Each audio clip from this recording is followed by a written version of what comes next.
Hello everyone. If you're watching this video, it's because I'm very, very sick and unable to make it to class to give my presentation. What I have done instead is recorded this video for you because I would like to be able to give you the gift of knowledge without also giving you the gift of pestilence. I apologize if my voice sounds funny or if I talk a little slow or something like that, in addition to being very sick.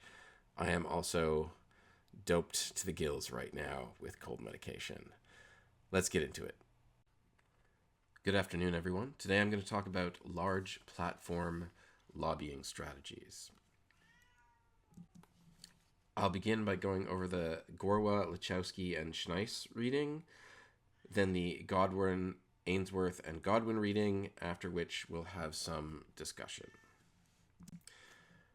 Gorwa, Lachowski, and Schneiss wrote specifically about lobbying in the context of the European Union's Digital Services Act.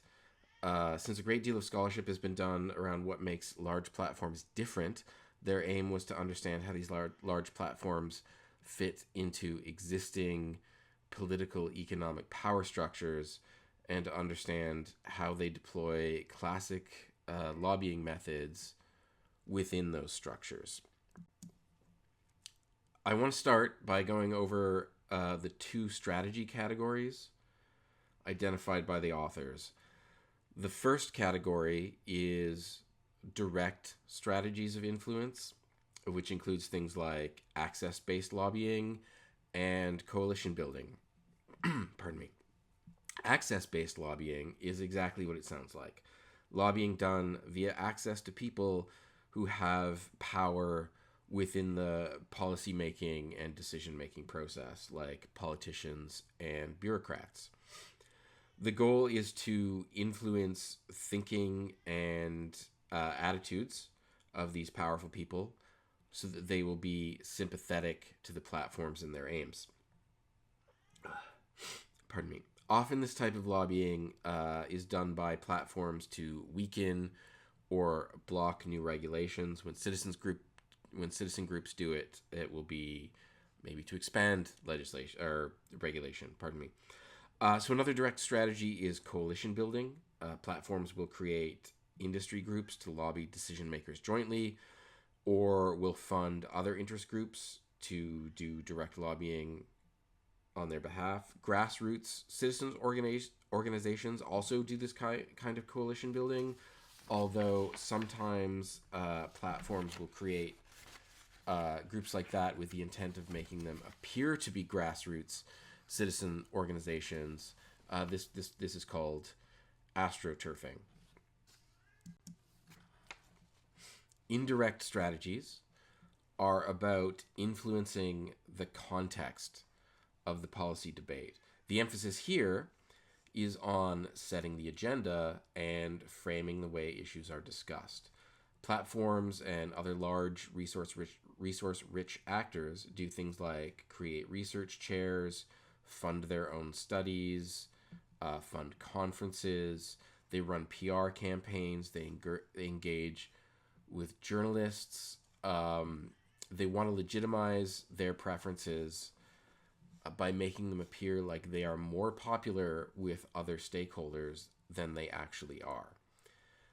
This does not involve direct contact with decision makers. This is about the atmosphere and context around the decision that needs to be made. So the EU's Digital Service Act case study lets us take a look at some of how this stuff played out around a specific issue, a specific piece of legislation.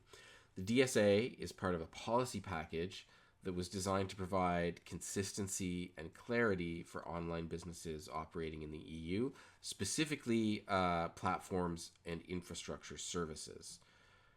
All the big international platforms were involved in lobbying while this legislation was being negotiated. Meta and Google were the big two, but Apple, things like everybody was there. Everybody was there. Elements of Google's lobbying strategy wound up being leaked to the press. and it included coalition building and traditional lobbying at all levels of government, just like we would expect, but also some shadier things like pressuring specific public servants and commission members and exploiting divides between different EU agencies to create discord and lack of agreement, or to exacerbate those things. The authors of this paper want to emphasize that the structure and complexity of the negotiations, not just for this case study, but for really all legislation in the EU, makes it very difficult to tie any particular policy outcome to any particular stakeholder's lobbying. What they did point out, and this could be a result of how more compromise-oriented the EU's process is than America's, was that platform companies largely didn't use their special access to the feeds of the general public to influence the policy debate in this instance. They stuck to traditional tactics targeting other stakeholders. Now I'd like to move on to Godwin, Ainsworth, and Godwin, who wrote about the perceived effectiveness of lobbying efforts in the United States, where a lot of regulatory power has been outsourced to bureaucratic agencies.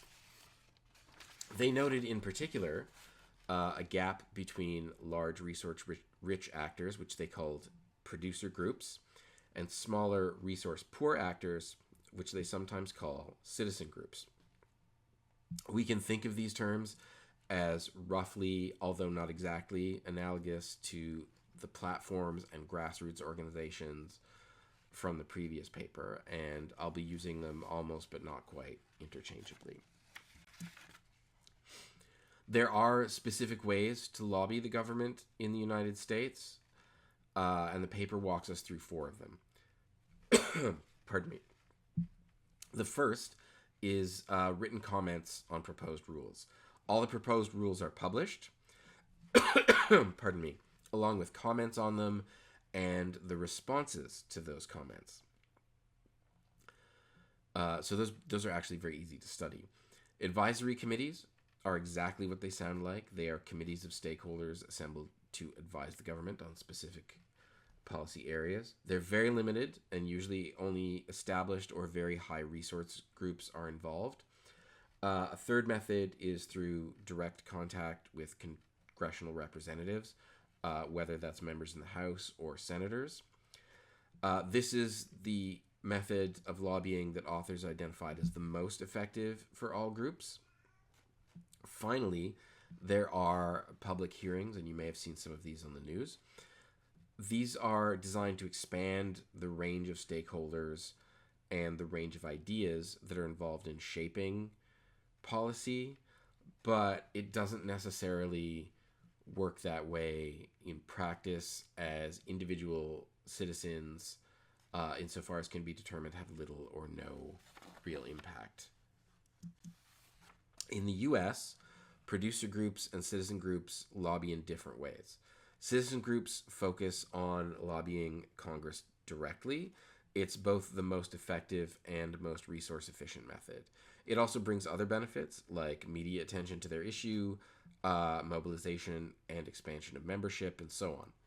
Producer groups, on the other hand, lobby pretty much every way it's possible to do so, including directly to agency bureaucrats. When a policy is handed off from Congress to the agency, that is when this happens. Producer groups have more resources available to them, and they can shift those resources to different projects and activities much more quickly than citizen groups can. So they are able to engage with every available avenue in a way that citizen groups aren't. Secondary effects like media attention are less important or even actively harmful to producer groups, so there's less benefit for them putting all their eggs in the one basket of lobbying Congress. It's really only possible to measure the perceived outcomes of lobbying, since so much of what happens during that process isn't as open for research as the published comment submissions, for instance. even then, it's not a particularly reliable measure, as both lobbyists and policymakers have incentives to exaggerate their effectiveness at lobbying or at resisting lobbying, as the case may be. The best researchers can say is that appealing to members of Congress directly is the most obviously effective choice, but is usually very limited in scope. The context of the specific issue and the kind of lobbying being done, whether it's for maintaining a rule or making it stricter, for instance, are extremely important to whether or not lobbying efforts are effective. So what does this all mean? Basically, platforms are fully embedded in traditional political economic structures, and their ability to wield power and influence in those spaces is a key part of their success. However, it can be difficult to reliably determine how and when lobbying is successful in the two jurisdictions studied. What is clear is that there's a disparity between groups with different levels of resources. Resource-rich actors like platforms have more avenues for lobbying available to them. They do more lobbying and see more success from their lobbying. They are also sometimes willing to act in ways that many would call unethical. There are systems in place to balance this sort of power, like the complexity of the EU negotiations or public hearings in the US, but these systems are not always successful. In all cases, organizing into interest groups appears to be key for citizens having any kind of serious input at all. I apologize. You can probably hear my cat screaming in the background.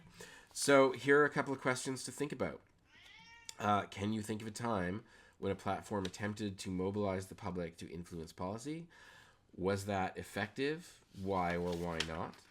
And finally, what might be done to level the playing field between producer groups and citizen organizations?